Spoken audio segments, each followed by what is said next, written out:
Hallo und ein ganz herzlich willkommen zu einem neuen Video von mir. In diesem Video möchte ich euch gerne meine Anime-Figuren-Vorbestellungen zeigen, denn in meinem letzten Video, wo ich eine Figur ausgepackt habe, hatte ich mal gefragt, ob euch das interessiert. Und da gab es eine gute Rückmeldung zu, deswegen dachte ich, wir gucken uns das mal an. Vorab, ich bin letztens erst durchgegangen und habe Sachen wieder storniert, denn ich muss zugeben, dieses Hobby, Figuren sammeln, ist gottlos teuer geworden. Oh mein Gott. Deswegen musste ich viele Sachen reflektieren und auch die Umstände mit dem Keller und all so dazuzählen und habe mich dann entschieden, doch ein paar Figuren wieder zu stornieren. Deswegen sind es nicht mehr so viele. Ich habe mir überlegt, ob ich noch ein Video mache mit Figuren, die ich gerne gehabt hätte noch. Weil das sind definitiv mehr. Aber jetzt zeige ich euch erstmal die hoffentlich wirklich auch da bleiben und auch bei mir einziehen werden. Und ich würde sagen, wir starten. Und zwar haben wir als erstes die Shugokara Amo Hinamori Nendoroid. Und die sollte eigentlich schon im Januar rauskommen. Sie wurde jetzt mehrfach verschoben. Ich habe sie immer noch nicht von Figuya bekommen. Ich meine sogar, ich habe sie schon bezahlt. Ich hoffe. Aber auf jeden Fall liebe ich einfach Shugokara. Das war ein Anime, den ich so ultimativ gerne geschaut habe. Und ich fand es so geil. Ich war halt noch unfassbar jung, als ich den geguckt habe. Und habe ihn halt auch auf Englisch geguckt. Nein, beziehungsweise mit englischen Untertiteln, weil ich ihn unbedingt weiter gucken wollte. Deswegen liebe ich einfach diesen Anime und ich liebe diese Protagonistin, weil die cool ist. Und eigentlich wollte ich auch aufhören, Nendos zu kaufen, aber so ein paar sind noch drin geblieben. Ich habe wirklich einige storniert. Aber ja, Amo ist geblieben und ich freue mich wirklich auf die Nendo, wenn sie denn endlich mal ankommt. Aber sie ist so super cute. Weiter geht's mit der Ultimate Madoka. Und das ist ein Re-Release, der rauskam. Und ich musste unbedingt sie mir diesmal vorbestellen, weil ich wollte sie damals, als ich noch nicht wirklich Figuren gesammelt habe, unbedingt haben. Aber da war sie schon vergriffen, meine ich, und auch einfach verdammt teuer, obwohl sie jetzt auch nicht so viel günstiger ist. Auf jeden Fall habe ich sie mir vorbestellt bei Figuya. Sie ist auch schon draußen, aber sie wurde noch nicht zu mir geschickt, weil die andere Vorbestellung, mit der ich sie zusammenbestellt habe, noch nicht da ist. Ach, man wartet immer sehr, sehr viel. Aber auf jeden Fall sind hier sehr coole Bilder hinter. Aber auf jeden Fall finde ich sie sehr nice und ich bin super gespannt, wie sie aussieht. Ich weiß, dass zumindest die Version, die davor released wurde, irgendwie so ein paar Sachen hatte, die nicht so cool sind. Sprich, ist irgendwie der Bogen, glaube ich, abgebrochen und diese ganzen Stützen haben nicht gehalten. Deswegen hoffe ich, dass sie es beim Re-Release besser gemacht haben. Ich freue mich auf jeden Fall auf die Figur, aber da hätte ich gerne noch das Gegenstück von Homura zu. Die werde ich mir bestimmt irgendwann holen, weil das sieht bestimmt cool aus im Regal. Aber ich liebe einfach Madoka, der Anime ist so nice. Dann geht es weiter mit einem Nudelstopper, wo ich wirklich auch sehr wenig versuche vorzubestellen. Aber natürlich konnte ich hier nicht Nein sagen. Und zwar ist es der Nudelstopper zu Ruby Rose. Und ich hatte erst überlegt, mir alle von den 4 Charakteren zu kaufen. Aber es ist nur bei Ruby geblieben, weil sie mein Lieblingscharakter ist aus dem Anime, aus der Serie. Und sie ist eigentlich dazu bestimmt, auf meinem PC zu sitzen. Also, dass ich den ab und zu mal austauschen kann. Und das dann im Rot erstrahlen lassen kann. Aber sie ist noch nicht da. Sie sollte eigentlich letzten Monat rauskommen, aber wie es halt immer so ist bei Figurenvorbestellungen, die kommen eigentlich nie in dem Monat, wo sie angekündigt werden. Das ist super selten. Von daher muss ich da noch ein bisschen warten. Aber egal, ich freue mich mega auf den Nudelstopper. Immerhin noch einen. Das ist auch der einzige für dieses Jahr, den ich mir vorbestellt habe. Weiter geht's mit der teuersten Figur, die ich noch für dieses Jahr auf den Vorbestellungen habe. Und zwar ist das Yukiha Nanami. Das ist so eine, ich glaube, es sind so VTuber von Hololive. Und das ist so der Avatar von dieser Person. Ist auch egal, ich kenne die VTuberin auch gar nicht und weiß auch überhaupt nicht, was für ein Content das ist, aber ich weiß, dass ich gerade diese Figur bei einer anderen Anime-Figuren-YouTuberin gesehen habe, die in Japan war und dort wurde diese Figur ausgestellt als, Rohling so ein bisschen, aber auch schon bemalt und da habe ich mich sofort in dieses Design verliebt und die ist auch so ein bisschen größer. Und deswegen hatte ich sie vorbestellt und ich habe so lange mit mir gehadert, ob ich sie vorbestelle und habe mich dann dafür entschieden, obwohl ich jetzt mittlerweile auch mit mir hadere, es doch wieder zu stornieren, weil es halt unfassbar teuer ist und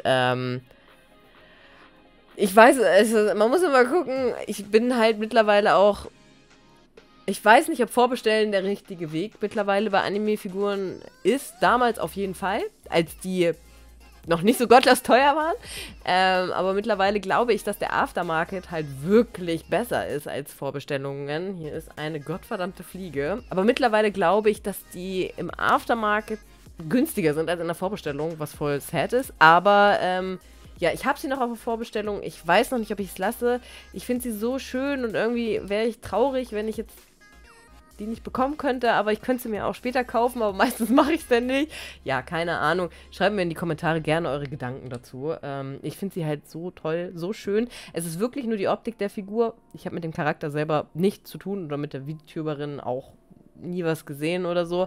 Es ist wirklich einfach das Charakterdesign, was ich so ultimativ schön finde. Aber ja, noch ist sie vorbestellt. Ich weiß es aber auch noch nicht. Ah, und übrigens soll sie im Juli 2024 rauskommen. Wollen wir mal gucken, ob das wirklich so ist. Aber ja, ich gehe mal davon aus, das wäre ganz cool, wenn die wirklich im Sommer kommen würde, weil da habe ich keine weitere Figur, glaube ich, die rauskommt. Aber wenn sich alles nach hinten verschiebt, dann vielleicht doch. Mal gucken. Dann darf natürlich nicht fehlen die Nendoroid von Nanami Chiaki aus Danganronpa. Und sie ist auch der Grund, warum meine Ultimate Madoka nicht ankommt, weil die war erst, beziehungsweise habe ich die Nachricht von Figuya bekommen, dass die gerade eingeliefert wird oder bald rauskommt. Und dann kann man das vorher bezahlen und kriegt ein bisschen Prozente. Und das habe ich dann natürlich gemacht, weil Prozente sind immer gut. Jetzt ist sie aber nicht da. Und ich weiß nicht, ob sie jetzt, also eigentlich wurde gesagt Mitte Mai. Wir haben es jetzt, wenn ich das Video aufnehme, Ende Mai. Wann kommt diese Figur? Ich will meine Figuren. Naja, egal. Aber auf jeden Fall kommt die hoffentlich demnächst. Und ja, ich liebe einfach Danganronpa. Ich liebe die Nendoroids dazu. Außerdem liebe ich einfach, dass sie so eine Kapuze hat. Voll süß. Ja, ich freue mich sehr auf die Nendo und ich habe ja auch schon die Junko Nendo und die beiden Monokuma und Monomi oder Minimoni. Wie heißt das? Wie heißt das weiß-pinke Halbhasenvieh? Ihr wisst bestimmt, wen ich meine. Habe ich auch als Nendo. Und da freue ich mich, dass die dann auch dazu kommt. Ich liebe einfach Danganronpa, deswegen durfte die nicht fehlen. Dann habe ich mir die Nendo von Rin aus Aon Exorcist bestellt. Ja, ich liebe einfach den Manga, den Anime. Das war auch einer meiner ersten Manga, die ich mir hier geholt habe und ich konnte nicht Nein sagen zu der Nendo, weil es gibt kaum Figuren von diesen Charakteren. Und hier habe ich mir dann auch natürlich seinen Zwillingsbruder Yukio auch zu bestellt, weil das geht ja auch nicht ohne. Hier haben wir ihn dann auch nochmal so. Ja, ich freue mich voll auf die Nendos. Die kommen im September raus und ich glaube, die werden richtig putzig sein. Ich weiß, ich habe gesagt, ich habe super viele Nendoroids von meiner Pre-Order-Liste runtergenommen, aber es sind irgendwie noch super viele drauf. Aber die wird auf jeden Fall drauf bleiben. Und zwar die Nendo von Ling Xiaoyu aus Tekken 8. Denn ich liebe Tekken. Tekken ist meine gesamte Kindheit und ich bin so obsessed mit den Charakteren, mit dem Spielen. Und vor allen Dingen kaufe ich ja mittlerweile auch schon die Collectors Edition zu den Spielen. Ja, ich liebe Tekken und deswegen musste diese Figur auch sein. Ich hoffe, dass die anderen Tekken-Charaktere auch noch Figuren bekommen. Boah, das wäre so richtig cool. Also, doch, ich würde auch richtige Figuren nehmen, aber Nendos sind auch süß. Von daher, die kommt auch im September raus. Ich freue mich mega drauf. Ich finde sie so süß. Und, ja. Ich hoffe irgendwie auch auf eine Nendo zu Lily aus Tekken 8. Das wäre auch noch ganz cool. Aber wie gesagt, ich freue mich, wenn generell viele Charaktere aus Tekken eine Nendo bekommen würden. Oder wie gesagt, auch eine richtige Figur, auch okay. Aber besser erstmal Nendos, ist besser für den Geldbeutel.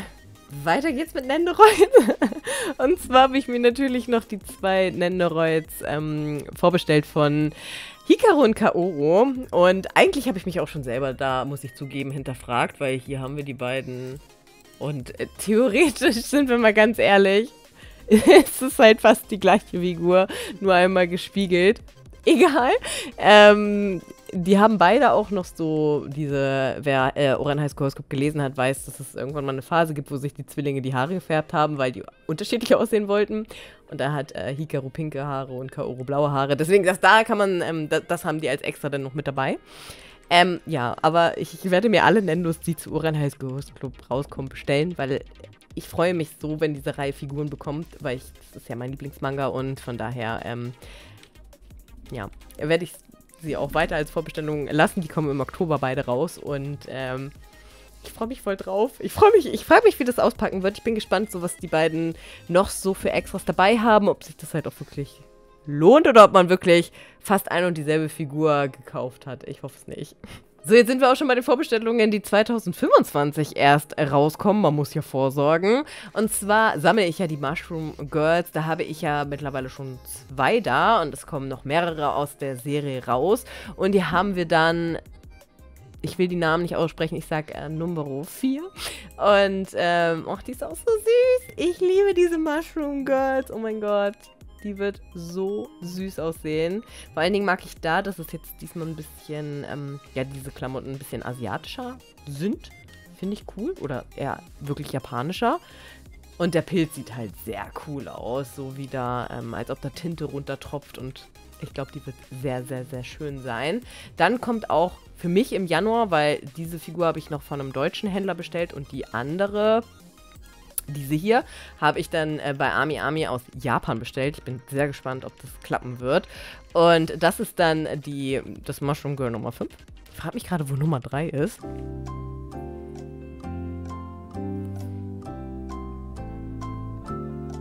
Ich hoffe, ich habe nicht vergessen, dass ich die hätte vorbestellen können, aber ich glaube, da ist noch nichts zu draußen, zu Mushroom Girl Nummer 3. Aber auf jeden Fall haben wir hier Mushroom Girl Nummer 5 und die habe ich natürlich auch vorbestellt. Und die sieht dann so aus. Die hat eher so, ich würde sagen, chinesisch angehauchtes Kleid. Finde ich auch sehr, sehr süß. Hier mag ich ganz, ganz besonders die unterschiedlichen Augenfarben. Voll cute. Also ich finde, diese kleinen Figuren sind halt so unglaublich schön detailliert gemacht und ich mag einfach dieses Konzept wirklich sehr, sehr gerne.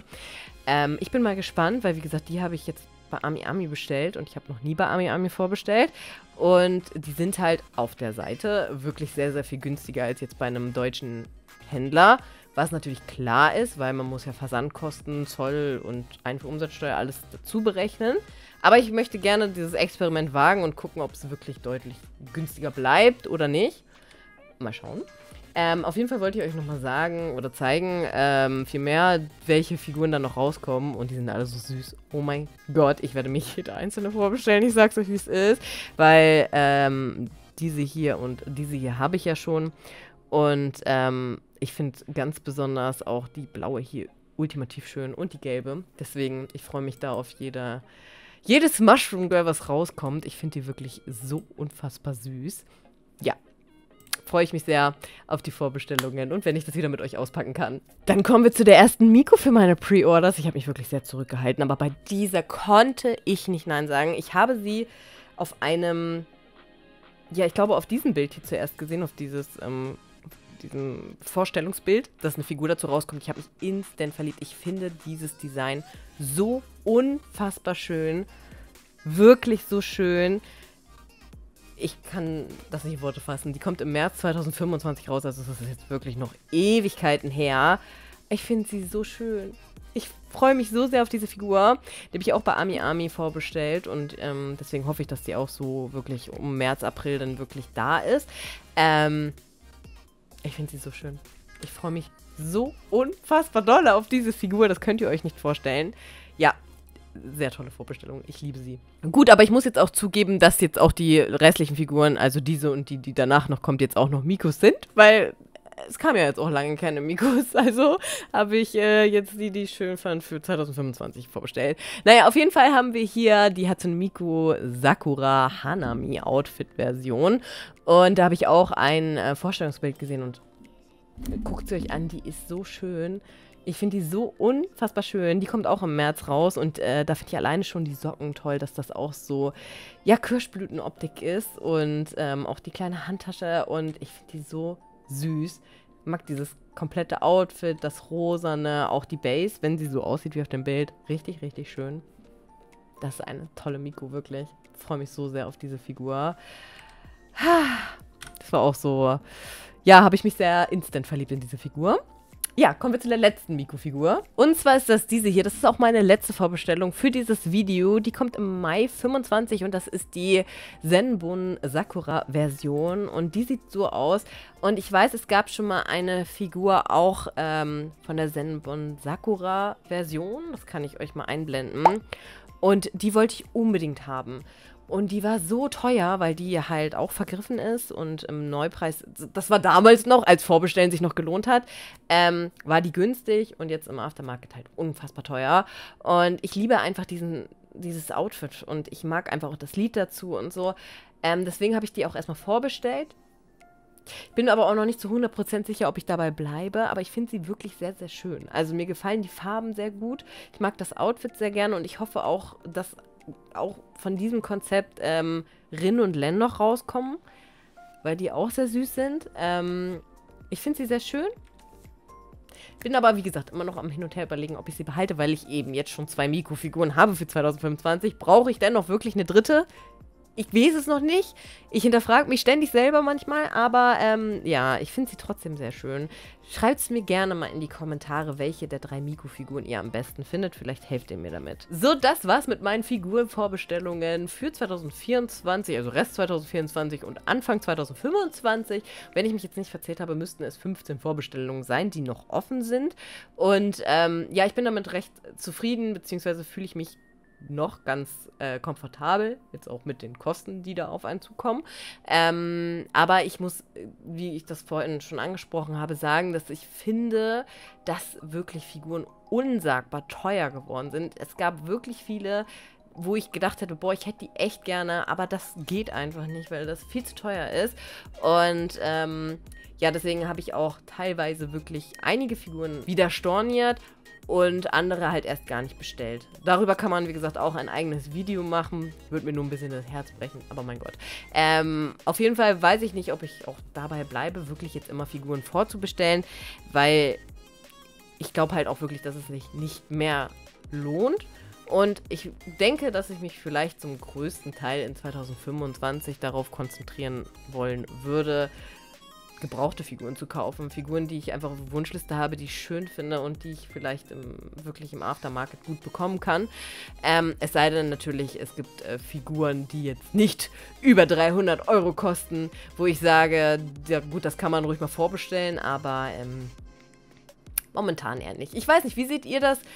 Die Figurensammler unter euch, findet ihr das momentan auch wirklich sehr, sehr schmerzhaft für den Geldbeutel? Schreibt mir das super gerne in die Kommentare. Schreibt mir auch sehr, sehr gerne, was für Figuren ihr euch vorbestellt habt und auf welche ihr euch besonders freut. Ich finde das so interessant und gucke mir das so gerne an.